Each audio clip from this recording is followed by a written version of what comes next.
తన ప్రత్యేకింపబడిన మాటలో లేవియా కాండము 26 అధ్యాయం 9 వచనం, నీతో నేను చేసిన నిబంధనను స్థాపించదను. ఆమె చక్కనైన మాటలు కదండి.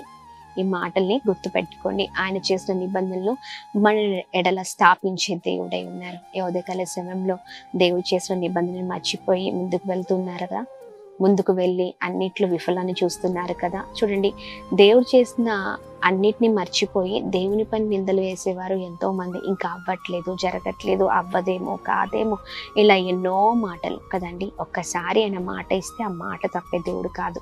మనుషులు తప్పినట్లుగా దేవుడు తప్పే దేవుడు కాదండి. ఆయన నమ్మకమైన దేవుడై ఉన్నారు.